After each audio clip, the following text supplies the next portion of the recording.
Hello and good morning. How are you doing today? Hey, good to see you. Good to hear you. I'll tell you what, this book, right from the cover, it says, you got to pick me up, you got to read me, you've got to experience me. And it all started with Rescued by Matthew Diffee. It's like, oh my God, let's go. And once you get into this book, you can't put the damn thing down. Great. Where did you get your hands I on love all of to this hear it. material? Did they send it all to you, or did you get to go into this gigantic vault of basically things that have been rejected? I wish it was the second thing, but it was the first thing. So I know all these cartoonists, as friends and colleagues. So I just asked them, send me the best of your worst cartoons, kind of the ones that, were rejected for good reason. And then, I just had the fun job of going through it and picking the best ones to fit in the mix. I love the way that you basically educate the reader in the very beginning when you say, you point out what's going to be too crass, what's going to be too politically incorrect, too weird, too dark. You really do set us up to really start enjoying the book. Yeah, to me, that's the fun of it, that these are ones that, the New Yorker is a very specific brand, and we all work for the New Yorker, and we do that kind of brand in the New Yorker, but we also do this other stuff. And to me, it's fun to think that this is coming from the same artists that are usually so well behaved. When are bad taste and bad humor more acceptable? I mean, we're fresh out of the Johnny Depp trial. There should be something about them now, or is that too early? Right. Yeah, I'm sure there's stuff being done right now about it. We're living in a time where it's hard. A lot of topics are just being taken off the table. So we're trying to do what we can to keep making inappropriate jokes, always in hopefully a not a mean-spirited way, but just pointing out ridiculousness when we see it. What's really interesting, you just painted the picture for me. Can a cartoonist be cancel cultured or culture canceled? Yeah. Usually it's just the individual cartoon idea that you pitched that gets canceled and shuttled off into the dark. But I think, in political cartoonists world, that definitely is still happening. Mm-hmm. If you say the wrong thing politically, you can be canceled. Luckily for us, it's just one idea to one idea, and that idea gets canceled, but then we can bring it back into the rejection collection and hopefully it gets a second chance. This is almost like a greatest hits album because in really going in there and looking at it, there's such an emotional character. Emotional connection as a reader because there are things in here I'm going, well, I would have kept that, but I guess it was a sign of the times then, right? If they didn't take it.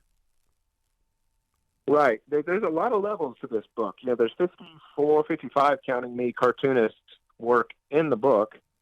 You can enjoy the cartoons, and then I also made them all fill out these silly questionnaires so you kind of get a sense of how their brains work and who they are. And then you're also, as you're looking at the cartoons, like you say, you're kind of, to me, chuckling a little bit more just the fact that we submitted these outrageous stuff to the New Yorker, because the New Yorker would never do, whatever, a farting elephant joke. And yet we drew it and we submitted it.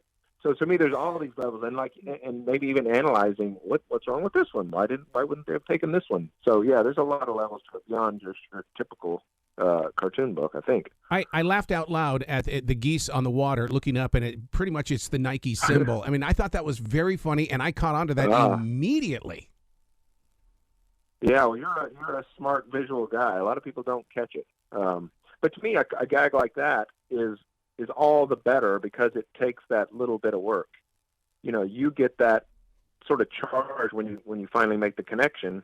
If it's too easy, then you don't get that. It's just that, there it is, duh, obviously. But I love it when a reader has to do a little bit of the work. Yeah. In radio, I play the 90-10 game. There's a 90% chance I'm going to have to recut this commercial. Do you do the same thing as a cartoonist? Said, well, there's a 90% chance you're not going to make it.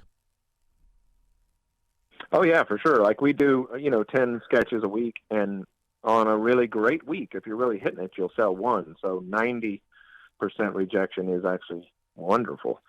It's usually closer to 98. But it's just par for the course. We just go into it knowing that. So it's pretty much like crafting a joke then that might be on the Late Show or with Seth Meyers. Mm. Yeah, for sure. I know some guys who do write those jokes. So it's creating, quantity in order to get the quality. One of the things that you really kind of give us readers on the inside by opening up the curtain so we can see the wizard is the fact that you share scribblings, half ideas, and false starts. We would have never thought about that until you said, hey, look, it doesn't always prove to be a perfect day. Right. Yeah, it's a long game. I sit down for 2 or 3 hours every day just trying to come up with ideas, and I don't have to be funny for several days in a row as long as I get something by the end of the week, and it almost always does. So now, when it is rejected by the New Yorker, can you sell it elsewhere? It used to be you could. There's 20 other magazines, but now the New Yorker is really the last man standing as far as magazine cartoon outlets. There's a few other little markets here and there that people find, but really there's not a whole lot of life for a cartoon after its rejection from the New Yorker. You can keep submitting it to the New Yorker, and sometimes that works. It's just not the right week for it. So you keep resubmitting, we call it. But that's really what the impulse that made us start doing these books, because so many of these were never going to get seen. So we wanted to share them. I love the little interviews that you have with the cartoonists and stuff like that, because like you were saying, it's a little questionnaire, but still it gives us an inside peek at how they think and how they react to the real world.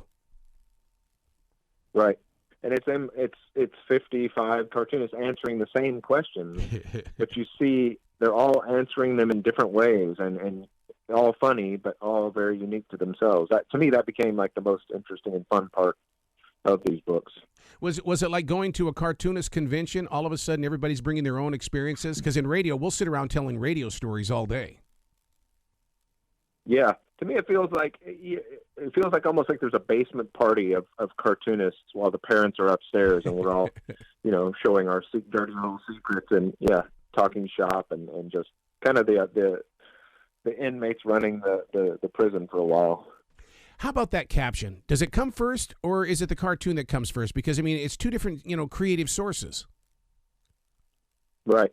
It's different for different cartoonists. For me, it almost always comes together. So the idea I'll get, I won't draw anything, but I'll picture that drawing in my head, and the caption is kind of coming right in with it.